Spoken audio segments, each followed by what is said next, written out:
விருதுநகர் மாவட்டம் கிருஷ்ணன் கோவிலில் கல்வி பணியில் கடந்த 34 ஆண்டுகளாக சிறப்பாக சேவையாற்றி வரும் VPMM கல்வி நிறுவனங்கள், கலை மற்றும் அறிவியல் கல்லூரி, பொறியியல் கல்லூரி, நர்சிங் கல்லூரி, கல்வியியல் கல்லூரி உள்ளிட்ட பல்வேறு கல்வி நிறுவனங்கள் ஒரே வளாகத்தில்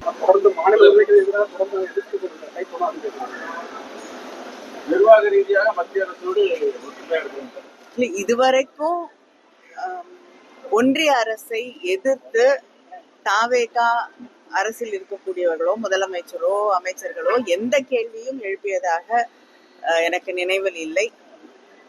2-3 நாளைக்கு முன்னாடி மைன்ஸ் பில் தமிழ்நாட்டுக்கு வரவேண்டிய நிதித்தொகையை மிகப்பெரிய அளவில் பாதிக்கக்கூடிய, மாநில உரிமைகளை பாதிக்கக்கூடிய ஒரு மசோதா நிறைவேற்றப்பட்டிருக்கு. எந்தவித விவாதமும் இல்லாமல் அதை பற்றி கூட இன்று தமிழ்நாட்டில் இருக்கக்கூடிய தாவேகா அரசு எந்த கருத்தையுமே தெரிவிக்கவில்லை.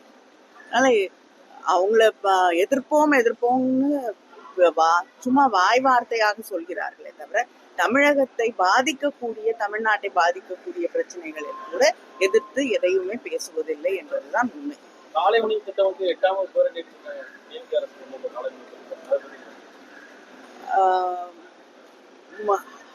திராவிட முன்னேற்ற கழகத்தின் முதலமைச்சராக இருந்த அண்ணன் தளபதி அவர்கள் கொண்டு வந்த திட்டத்தை அதோடைய முக்கியத்துவத்தை உணர்ந்து அதை நீட்டித்திருப்பது நிச்சயமாக வாழ்த்தக்கூடிய.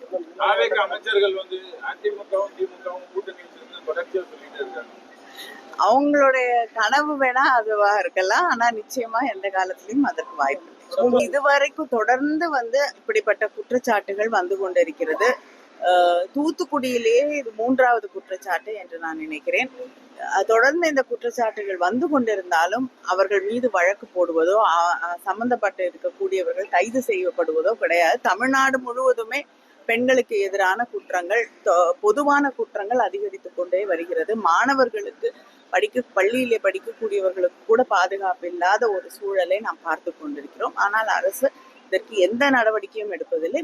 குறிப்பாக தங்களுடைய கட்சியில இருக்கக்கூடிய நிர்வாகிகள் மீது ஒரு குற்றம் சுமத்தப்படும் பொழுது அவர்களை பாதுகாப்பதில் தான் அவர்கள் கண்ணும் கருத்துமாக இருக்காங்களே தவிர பாதிக்கப்பட்ட பெண்களுக்கு நியாயம் கிடைப்பதே கிடையாது.